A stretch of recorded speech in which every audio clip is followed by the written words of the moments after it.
vai ter golpe de novo. Reage, reage, meu povo. Não vai ter golpe de novo. Reage, reage, meu povo. Não vai ter golpe. Não vai ter golpe de novo. Reage, reage, meu povo. Não vai ter golpe de novo. Reage, reage, meu povo. Sem dividir o coração, vamos honrar nossa raiz. Democracia é o que a gente sempre quis. Vamos sair e dar as mãos para salvar nosso país. Só desse jeito a gente pode ser feliz. Não vai ter golpe, não vai ter golpe de novo. Reage, reage, meu povo. Não vai ter golpe de novo. Reage, reage, meu povo. Não vai ter golpe, não vai ter golpe de novo. Reage, reage, meu povo. Não vai ter golpe de novo. Reage, reage, meu povo. No va a haber golpe, canta el pueblo brasileiro. Lo cierto es que avanza indetenible el impeachment y el miércoles la presidenta Dilma Rousseff va a ser suspendida de sus funciones, según todo parece indicar. Bienvenido y bienvenido a Estos Ojos con los Medios. Hoy es viernes, 9 de la noche, empezamos esta emisión en la que justamente vamos a profundizar sobre una entrevista muy interesante que hizo la presidenta Dilma Rousseff, la última, Mariano, como presidenta. Buenas noches. Por lo menos en esta extensión creo que sí, porque en Brasil por lo menos los espacios, los medios masivos no están, tal vez de conferencias de prensa, obviamente, y aumente la batería de apariciones, creo que es necesario, por lo menos para sentar las bases de esta situación. Y además hoy, en general, movimientos sociales, algunos grupos parlamentarios volvieron a hablar de la necesidad de elecciones anticipadas. Que se genere un consenso en el Congreso para esta situación, porque todos saben que un gobierno de Michel Temer será completamente ilegítimo y que eso va a generar una tensión social de mucha magnitud, e incluso los sectores que han marchado y han salido a las calles a favor del impeachment para que se termine el gobierno del Partido de los Trabajadores, tampoco aceptan en general ni a Michel Temer, ni a Cunha, ni a muchos de estos sectores de la política brasileña. Me da mucha pena lo que está sucediendo con Dilma, me parece una gran injusticia contra una líder regional con una gran honestidad. Samuel Doria Medina dice en su Twitter: un paso más para la suspensión de Rousseff, porque hoy por 15 votos en contra de 5 se decidió avanzar en el proceso. Brasil no perdona la corrupción. Lo leo porque esto evidencia que el deseo de la derecha boliviana sería, si fuera posible, hacer lo mismo que están haciendo en Brasil con Dilma Rousseff con Evo Morales. Por eso quiero leerlo. Un presidente, iba a decir, un líder opositor que cuando fue ministro de Jaime Paz Zamora privatizó una empresa cementera estatal. Creo que era la más, no sé si era la más importante. Era la más importante en ese momento. Y años después compró el paquete accionario de esa empresa. O sea, si hubiera habido juicio político en aquella época, o si Samuel tuviéramos que juzgarlo por esas actitudes, tremendo juicio político hubiera que meterle, ¿no? Sí, y entre otras cosas, Samuel Doria Medina, en momentos donde se inició el proceso privatizador en Bolivia, él era el único que conocía a las empresas que licitaban para quedarse con activos del Estado, y muchos de esos activos del Estado aparecieron por arte de magia años después como patrimonio de él. Otra que tráfico de influencias, compañeras y compañeros. ¿Por qué? Bueno, no es el momento. Y por otra parte, a mí me molesta un poquito de esto la mala leche. Porque la mala leche es estar diciendo que Dilma está siendo suspendida por actos de corrupción, claro, cosa que es completamente falso.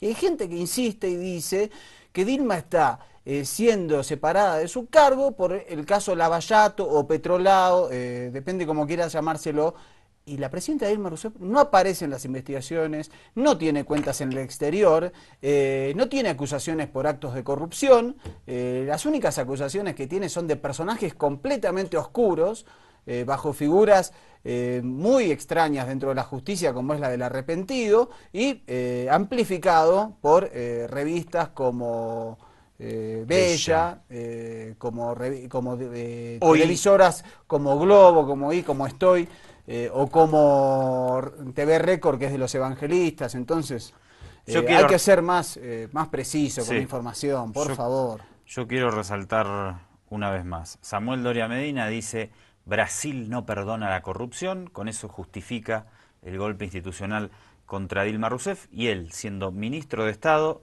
a inicios de la década del 90, privatizó una empresa y después se la quedó para él. Años después se la compró. Entonces, no creo que no se pueden olvidar estas cosas. Tiene que haber un poquito más de... A mí no me daría la cara para escribir, me quedaría callado por lo menos. Pero bueno, de eso que hablen en todo caso, si les parece pertinente, en otros espacios que toquen la temática nacional.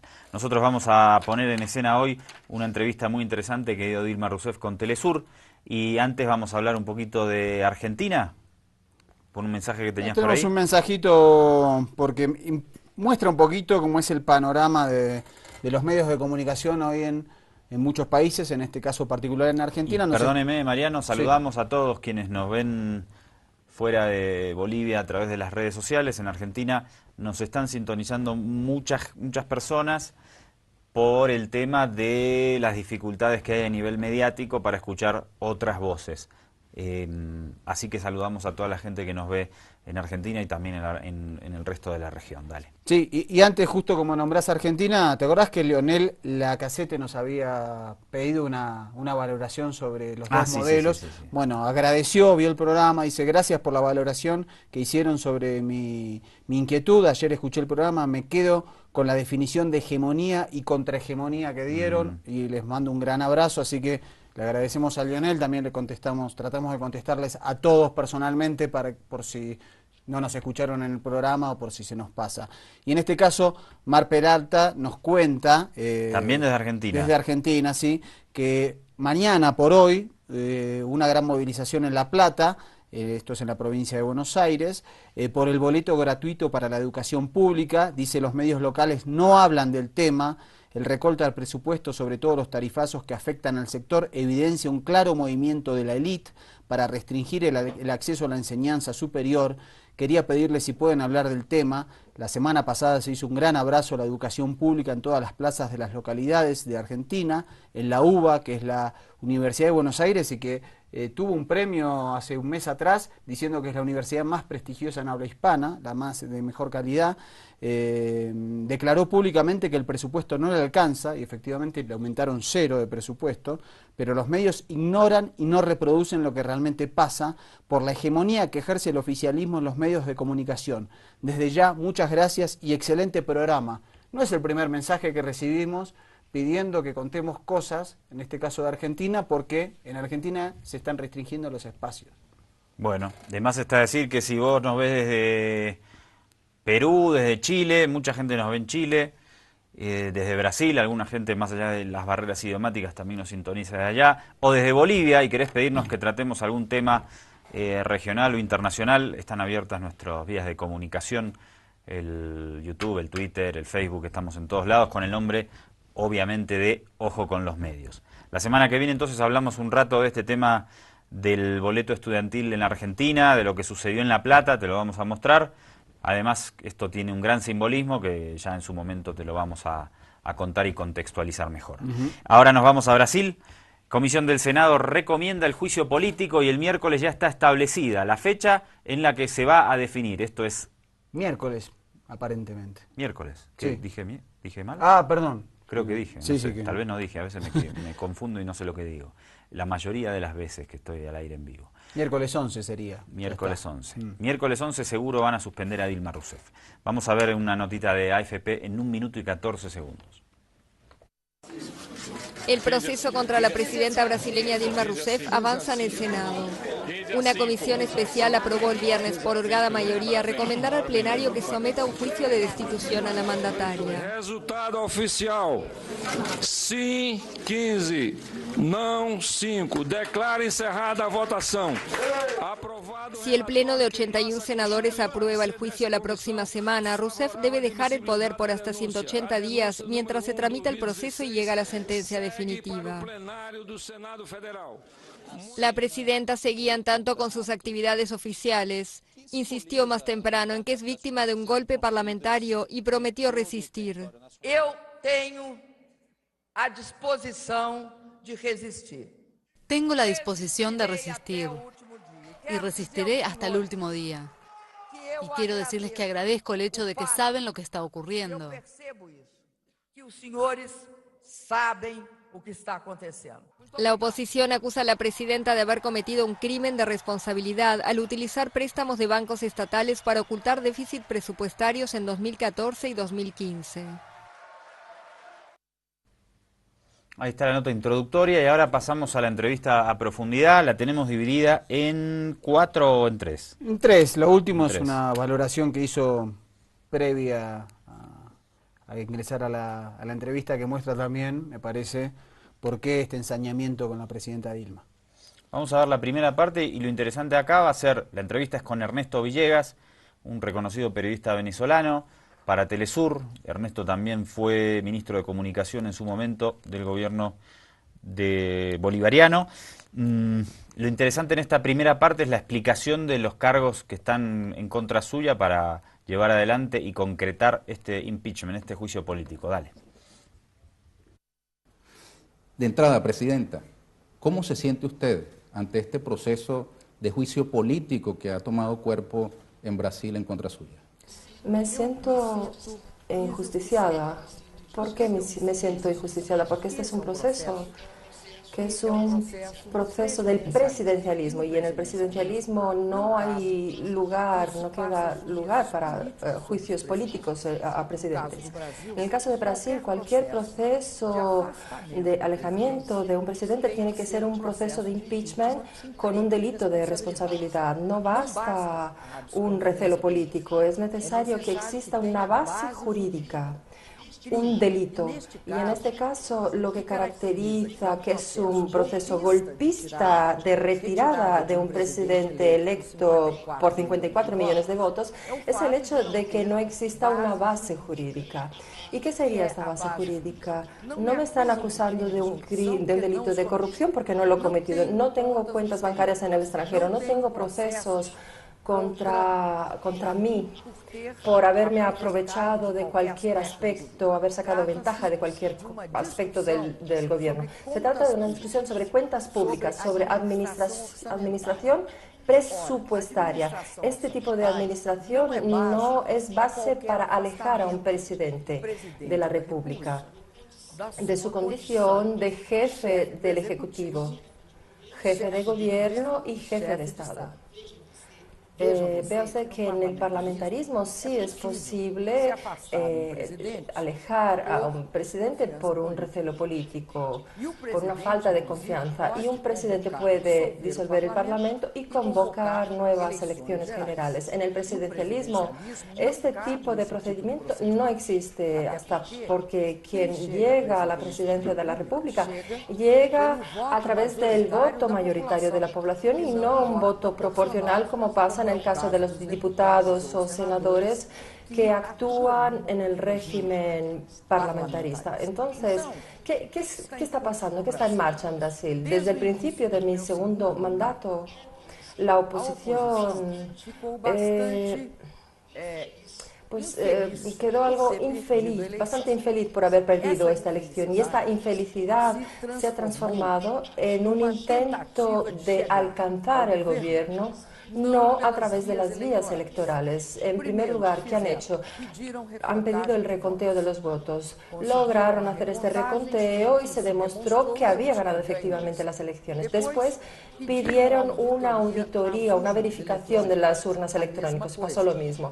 Pidieron una comprobación de estas urnas y no había ningún tipo de problema, ningún tipo de manipulación. Después de esto hicieron intentos para impedirme que tomara posesión en el Tribunal Superior Electoral. Y esto también se mostró inviable porque mis cuentas fueron aprobadas y yo tomé posesión. Pero no estaban satisfechos y siguieron con este proceso. En diciembre del año pasado, el actual presidente de la Cámara de los Diputados, que tiene contra él acusaciones de cuentas en el extranjero, tiene un proceso y tiene denuncias contra él, y tiene también todo un proceso de investigación de sus actividades. Existen acusaciones de lavado de dinero, blanqueo de dinero. Fue sometido a una comisión de ética. Y para no ser condenado por esta comisión de ética eran necesarios 3 votos. Y amenazó al gobierno que si el partido del gobierno no votaba a su favor, abriría este proceso de impeachment. Y así hizo. Esto fue ampliamente difundido por la prensa. En este proceso, el vicepresidente, que es del mismo partido del presidente de la Cámara de los Diputados, se unió a él. Y está intentando llegar al control del proceso y a la presidencia de la República, no a través del voto, porque no tiene estos votos, y sí a través de este impeachment, que en realidad es un golpe de Estado y que cubre es una especie de elección indirecta, porque no tiene los votos y tampoco tiene ningún tipo de programa que la población brasileña apoyaría para que fuera efectivamente electo. Ahora, Presidenta, el hecho concreto es que una alianza política que ustedes habían logrado tejer durante años con el partido del vicepresidente quedó disuelta con esa traición del vicepresidente a la presidenta. Y hoy él está formando gobierno, anunciando que tiene un programa de gobierno, está presto a asumir las riendas de la presidencia. Lo más raro es que el programa de gobierno que desea implantar es el programa que fue derrotado en las urnas en 2014 por nosotros. Él incluso consigue ser vicepresidente porque nosotros derrotamos este proyecto en las urnas en octubre de 2014. Y esto lleva a una situación de ilegitimidad que es absurda. Pero me gustaría decirte que no todos los integrantes del partido del señor vicepresidente tienen la misma actitud. Algunos senadores, algunos diputados no tienen esta actitud. Se han mantenido leales y no se han comportado como usurpadores. Entonces, existe una situación aquí en Brasil en que ellos dicen que el proceso de impeachment es legal porque está previsto en la Constitución. Sí, es verdad. El proceso de impeachment está previsto en la Constitución, pero esta es una media verdad, porque el resto no lo dicen. ¿Qué es el resto? En la Constitución está previsto que un presidente pueda ser alejado del gobierno por un delito de responsabilidad. ¿Y de qué me están acusando? Me acusan de 6 decretos presupuestarios de crédito suplementario que suplementan dotaciones del presupuesto, asignaciones de presupuesto. Y estas asignaciones, estos 6 decretos, son muy pocos cuando tenemos en cuenta que el expresidente Fernando Henrique Cardoso en el año 2001 emitió 101 decretos. Yo estoy siendo acusada por 6 decretos. ¿Y de qué se tratan estos decretos? ¿Qué son? Se trata de temas que no se refieren solamente al Ejecutivo. Por ejemplo, el Tribunal Superior Electoral hace concursos públicos, recauda tasas gracias a estos concursos públicos. Cuando recauda más, le pide al Ejecutivo suplementos para estos gastos. Y el Ejecutivo, ¿qué es lo que hace? Concede estos suplementos porque ellos han indicado como fuente para estos adicionales de gastos exactamente estas tasas a más que han recaudado. Y lo mismo pasa con el Ministerio de Educación, que pidió que aumentáramos el gasto en hospitales públicos federales. ¿Y qué es lo que indicaban como exceso de recaudación, o sea, como fuente para este gasto, de este adicional? Ellos indicaban contribuciones y aportes hechos por personas físicas y organizaciones sin fines de lucro, de ganancia. Entonces, no es que estuviéramos sacando dinero de ningún sitio para ponerlo en otro. Lo que estábamos haciendo es utilizar la prerrogativa que la ley nos proporciona de incrementar los gastos, algunos gastos específicos. Pero entonces dicen, bueno, pero existía una meta fiscal. Esta meta fiscal, nosotros a lo largo de todo este tiempo, nosotros la cumplimos porque fuimos ante el legislativo y pedimos permiso para estas reducciones y cortamos también muchos gastos.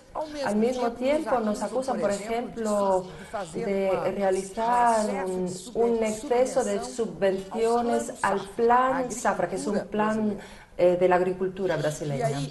Y aquí lo que no se sabe muy bien es que yo no practico ningún acto en este plan. La ley no le atribuye al presidente de la República la ejecución de este plan, no es el presidente quien ejecuta este plan. Y dicen ellos que la Unión, o sea, el gobierno federal, le debe dinero al Banco de Brasil, que es controlado por la Unión, y nosotros le debemos al Banco de Brasil. Nosotros no le debemos al Banco de Brasil y hasta porque le pagamos al Banco de Brasil integralmente. Es muy débil esta acusación. Y siendo débil, lo que quieren es que renuncie. ¿Por qué? Porque soy la prueba de que están cometiendo una injusticia. De cierta manera, todos saben que existe una injusticia que está en marcha. Y esto es realmente muy difícil de lidiar políticamente, porque políticamente queda muy claro que se está alejando del gobierno a una presidente no por temas legales que se basan en los principios democráticos y en la Constitución, pero desean alejarnos de la presidencia y van a adoptar un programa de gobierno que es opuesto al nuestro. Creen ellos que solamente un 5% de los más pobres pueden recibir del programa Bolsa Familia, Canasta Familia. 5% de la población brasileña corresponde más o menos a 10 millones de personas. Reciben de este programa un poco más de 46 millones de personas reciben esta canasta familia. Eso sí quiere decir que 36 millones ya no recibirán este programa y son contra los subsidios que concedemos en el programa Mi Casa, Mi Vida para garantizar que la población más pobre del país tenga acceso a la palabra de la presidenta constitucional de Brasil a muy pocas horas de su destitución, casi segura, inminente. Me parece que es muy importante que pueda estar en la pantalla de La Vía Yala gracias a esa entrevista que hizo Ernesto Villegas para Telesur. Vamos a hacer una pausa y regresamos en unos segundos nomás para ver otras partes de esta importante entrevista en Brasilia.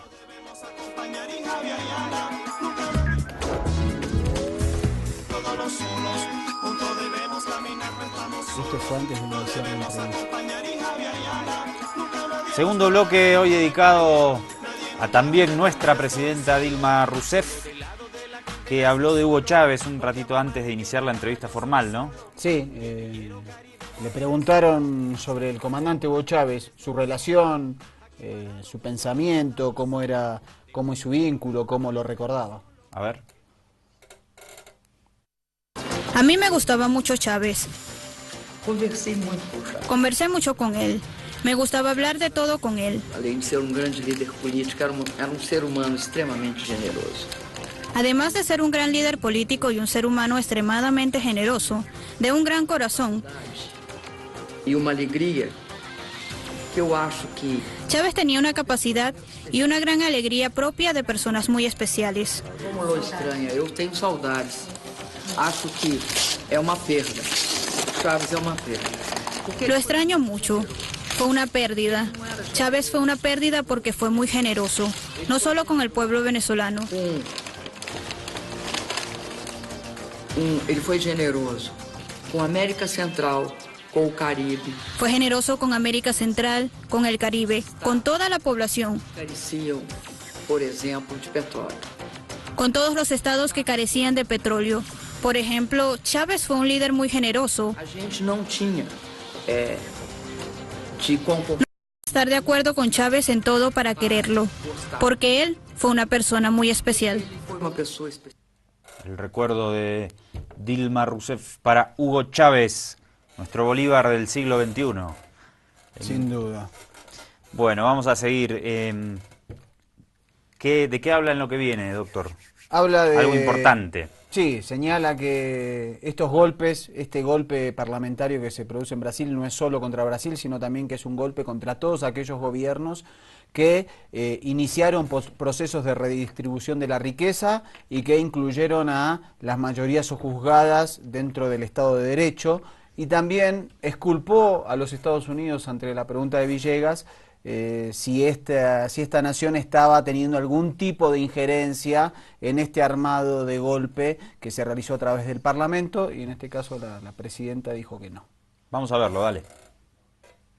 ¿Usted atribuye este golpe de Estado parlamentario, tal como usted lo ha definido, a una realidad exclusivamente brasileña o lo contextualiza en todo, digamos, la ofensiva que la derecha continental ha venido desarrollando desde hace muchos años contra gobiernos progresistas y de izquierda? Está muy fresco el recuerdo de lo ocurrido en Honduras, lo ocurrido en Paraguay, los intentos contra Correa, los intentos contra Evo, el golpe contra Chávez, la misma situación de conflictividad que se vive en mi país, en Venezuela. ¿Usted no enmarca lo que está pasando en Brasil en una geopolítica latinoamericana? Yo creo que hoy en día, en términos de geopolítica, están sustituyendo, las élites latinoamericanas están sustituyendo el método de golpe militar en que se utilizaban las armas, los tanques de guerra, por otro tipo de golpe. Creo que esto está en marcha en América Latina. Y tenemos ejemplos como este que ha mencionado usted, que son golpes parlamentarios y que forman parte de la siguiente situación. Hoy en América Latina es más fácil tener una agenda más progresiva cuando son electos presidentes de la República, porque la población, toda la población participa. ¿Y qué es lo que está pasando? Lo que está pasando es que en las elecciones proporcionales existe una tendencia a un conservadorismo más fuerte entre los representantes. Entonces, lo que vemos en América Latina es que en este conflicto ejecutivo-legislativo pasa lo siguiente.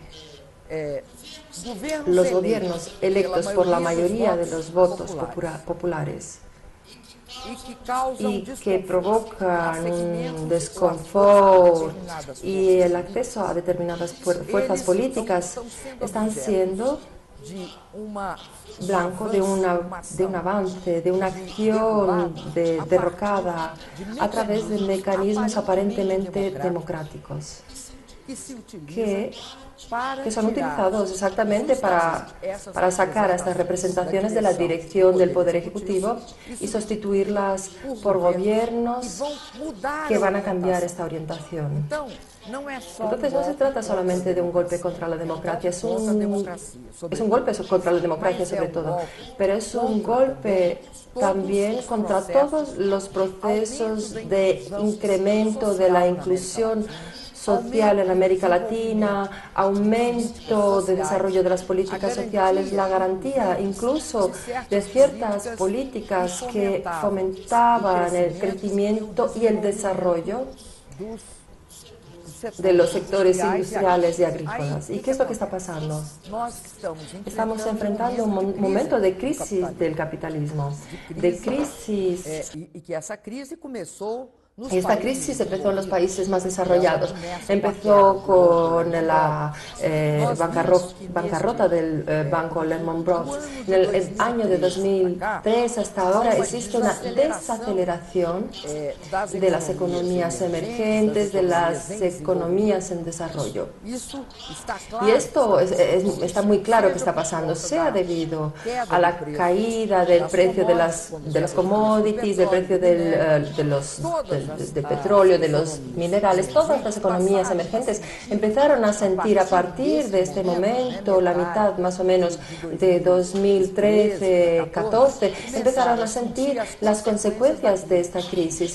Y en estos momentos los gobiernos pues están más débiles, porque exige un gran esfuerzo enfrentar esta crisis, y es cuando surgen los golpes o en los momentos en que los países están más frágiles, como es el caso, por ejemplo, de Evo en Bolivia y de Rafael Correa, o en el caso también en el caso Presidenta, de ¿Estados Unidos ha sido un espectador pasivo de los hechos en Brasil o ha movido sus hilos para, digamos, contribuir con esta crisis política?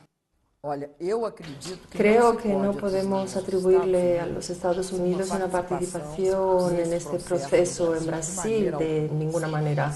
Sería atribuirle a los Estados Unidos un rol que no desempeñan aquí y sobre el cual no tienen responsabilidad. Es algo que puede ser explicado tan solo a través de la insensibilidad de segmentos de las élites brasileñas. Y creo que en este caso de los Estados Unidos, por lo menos por lo que sabemos, jamás han participado, jamás han tenido ningún gesto contra o a favor de quien quiera que sea. Se han mantenido hasta este momento alejados de este proceso. ¿Cuál será la implicación de la consumación de este golpe de Estado que usted ha denunciado en la geopolítica de América Latina, si es que está ya consumado el golpe?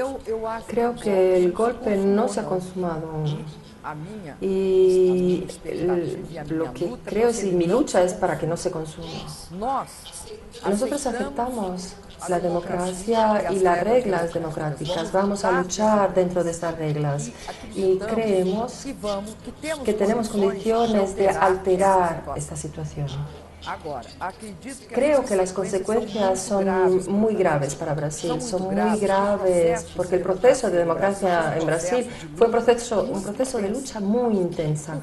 ¿Y por qué? Porque tuvimos, como varios países de Latinoamérica, Argentina, Chile, Uruguay, también nosotros tuvimos aquí en Brasil una década de gobiernos dictatoriales en la cual la población no tenía condiciones de participar, no tenía condiciones de opinar. Los gobiernos militares no lograron producir ni prosperidad ni inclusión social. Entonces la lucha de resistencia democrática y este proceso fue un proceso extremadamente doloroso porque nosotros luchamos, hubo personas que murieron, hubo personas que perdieron sus derechos políticos, hubo personas que fueron torturadas, encarceladas, exiliadas. Entonces existe un largo periodo de lucha en Brasil que desemboca en la Constitución de 88, y esta Constitución permitió varias cosas. Permitió que nosotros hiciéramos el proceso de inclusión social, un proceso extremadamente importante aquí en América Latina. Entonces, ¿cuál es la consecuencia? La consecuencia más dramática es la desvaloración de la democracia. Esa es la primera consecuencia. La segunda consecuencia dramática es perder derechos que fueron conquistados. Y si funciona este golpe, esos derechos van a ser reducidos, disminuidos. Por eso te digo, tenemos que luchar. La lucha está tan solo empezando. Y esta lucha no se agota. No se agota en este primer momento. Es una lucha que va a pasar por toda nuestra resistencia, no solo.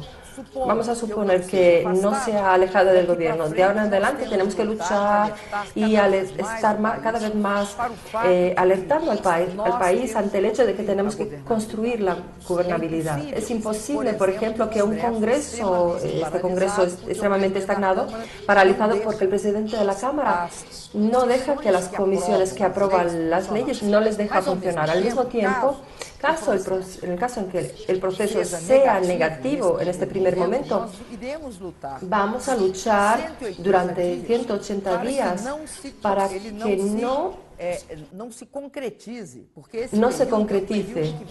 En este periodo se va a juzgar el mérito. Eso significa juzgar los motivos que conducen a este proceso de impeachment.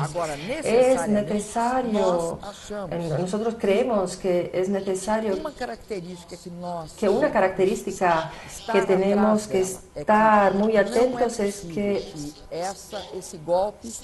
este golpe sea un golpe definitivo contra la democracia. Ahí estaba la presidenta de Brasil. Vamos a hacer una pausa, la última, y al regreso lo que nos queda de esta entrevista para compartir con vos ahí al otro lado por el Avia Yala. Meta.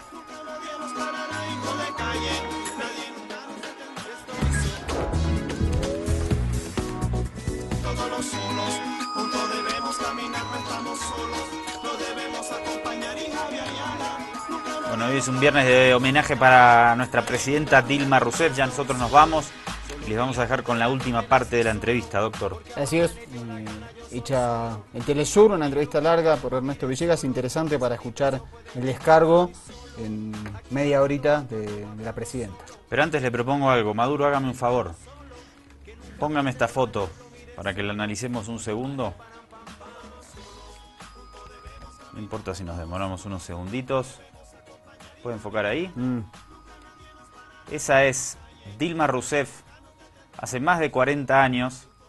Fíjese ese rostro cuando la enjuiciaba la dictadura militar de Brasil. Y fíjese, Mariano, y todos ustedes que están viendo el Avia Yala hasta ahora, la actitud de los militares que la estaban enjuiciando en la parte de atrás de la imagen, tapándose el rostro de la vergüenza, ¿no? Sabiendo que estaban cometiendo un acto ilícito y la dignidad de la presidenta Dilma, de la hoy presidenta apenas Dilma. 23 años, esto es la década del 70 en el Brasil, enjuiciada por ser una revolucionaria, ponela. Por participar en una organización que la dictadura calificaba como subversiva.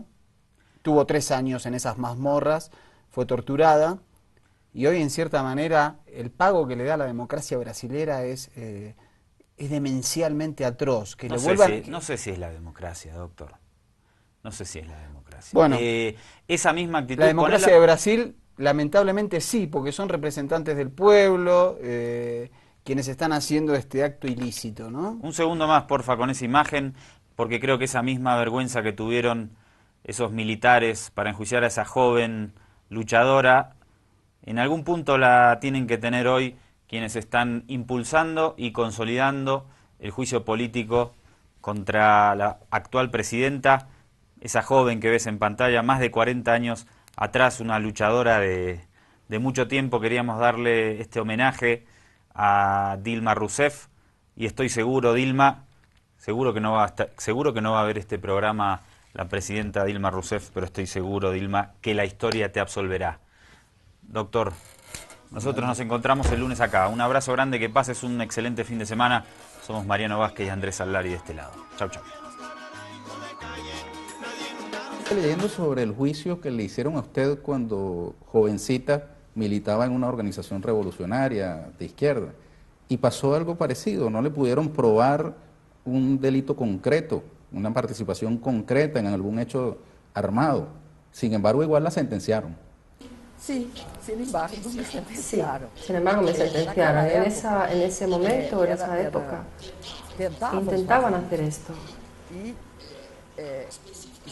Y en particular, en mi caso, jamás comprobaron ninguna acción militar, jamás consiguieron comprobar nada. Pero estábamos siendo sentenciados por temas muy generales, o sea, yo diría, donde podría caber cualquier cosa, no había un hecho, por ejemplo, practicar actos revolucionarios. Dentro de practicar actos revolucionarios, en aquel entonces, distribuir un trozo de papel podía ser un acto revolucionario. Ser a favor de una huelga era un acto revolucionario. Entonces, eras condenado por una gama de razones que hoy en día, pues, nos reiríamos. Hoy en día dirías, pues es ridículo condenar a alguien por haber dado un panfleto, por participar en una huelga, por participar en una marcha, por participar en una... o por ser de oposición. ¿Cuál ha sido el papel de los medios de comunicación, de las grandes corporaciones, que vemos en sus portadas, en sus contenidos de televisión, una hostilidad manifiesta hacia su gobierno, hacia su persona? Todas las evaluaciones, todos los estudios sobre este nuevo tipo de golpe que empezó a ocurrir aquí en América Latina. No conozco estudios sobre otros continentes, pero conozco sí estudios, incluso de la Universidad de Cambridge, sobre este nuevo tipo de golpe parlamentario. Todos estos estudios muestran, apuntan hacia un hecho, como siendo un hecho decisivo para este tipo de golpe. La presencia de grupos de prensa, de medios de comunicación que controlan la opinión en estos países. En mi caso está habiendo la participación de una parte de los grupos de los medios de comunicación brasileños. Tú sabes que aquí la media es muy oligopólica, existen pocos órganos y no existen órganos de oposición al pensamiento dominante de los medios de comunicación. ¿Serían autocríticamente que no se dotaron de fortalezas comunicacionales desde el gobierno, desde el partido, de los movimientos sociales, que compensaran ese poder? Sí, no queda duda de que algo que llama la atención aquí es que no tenemos nosotros aquí un órgano, no solo de televisión, como también periódicos y revistas. Sí, algunas revistas sí. En las redes sociales también están presentes, pero grandes grupos de televisión y periódicos, los grandes grupos no son muy diversificados en sus opiniones. Entonces, de hecho, tenemos esta debilidad. Esta debilidad es responsabilidad nuestra y de la sociedad brasileña. Porque voy a darle un ejemplo.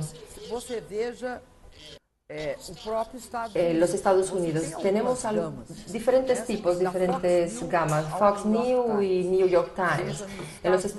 En Inglaterra tenemos el The Guardian, el Times, y tenemos también toda una variedad de opiniones. Estoy dando estos dos ejemplos, poniendo estos ejemplos porque son de órganos de prensa de los países desarrollados. Lo mismo pasa en Alemania. En Alemania también tenemos toda una gama de opiniones. En Brasil esta variedad es muy pequeña, no que todos sean igualitos, pero lo que estoy diciendo es que en este abanico la apertura es muy pequeña y esta sí es una responsabilidad nuestra. Nosotros no tenemos en Brasil, esto no es solamente responsabilidad del gobierno, es responsabilidad de la sociedad. Tenemos toda una serie de manifestaciones culturales con mucha variedad, cinematografía. Nada impediría también de tener medios de comunicación diversificados. Esta salida mía del gobierno es un retroceso respecto a todo lo que ha conquistado América Latina, pero creo mucho en la lucha. Creo que también los movimientos progresistas, demócratas, los movimientos populares, los sindicatos y todas las entidades que detienen ese sentimiento generoso que es defender el propio pueblo y la propia nación y este continente hermano, creo que sabrán defenderse. Yo creo siempre que a partir de la lucha salimos siempre con algunas conquistas. No podemos dejar de luchar y creo que América Latina tiene experiencia suficiente para saber dónde no podemos ir y saber que la democracia es siempre el lado correcto de la historia, nunca es el lado equivocado. Los golpistas son el lado equivocado de la historia. ¿En qué medida la corrupción ha minado la credibilidad del sistema político brasileño? Yo no creo que la corrupción sea un monopolio de Brasil. Creo que la misma crisis de 2009, con millones y millones, billones y millones de dólares, con los mecanismos más absurdos respecto al rentismo y a la formación,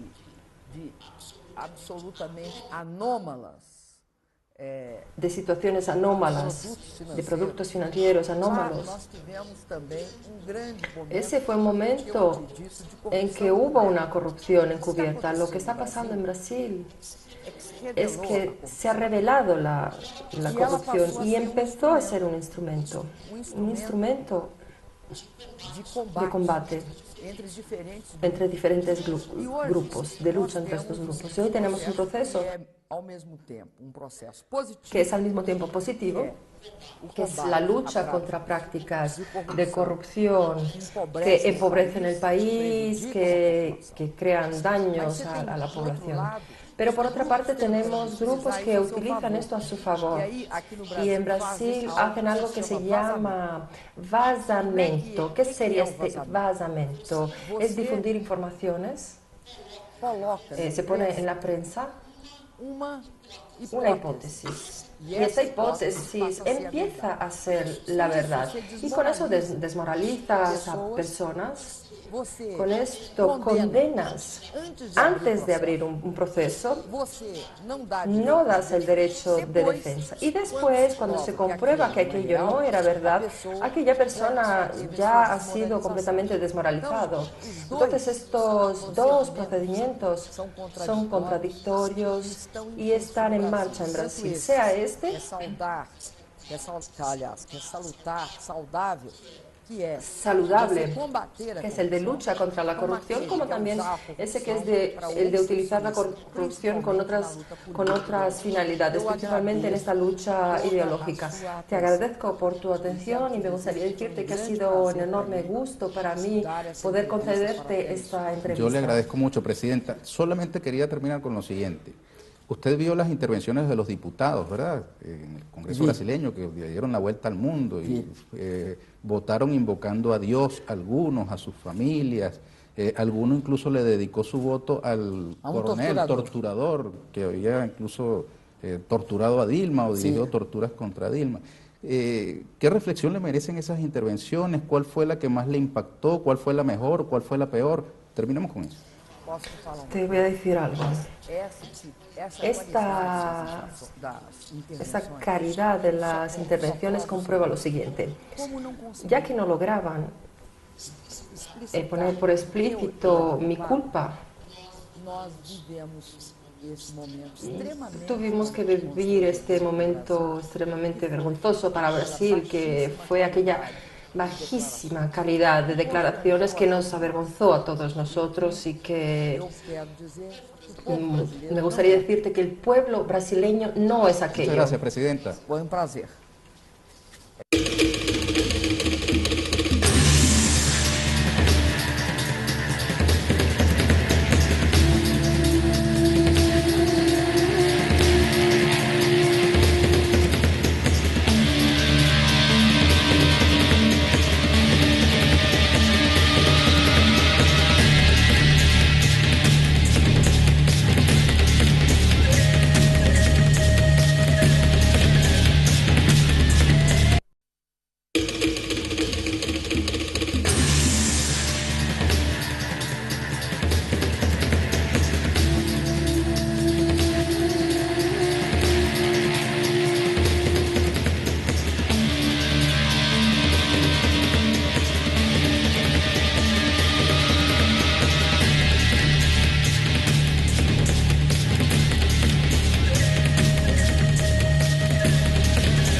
de novo.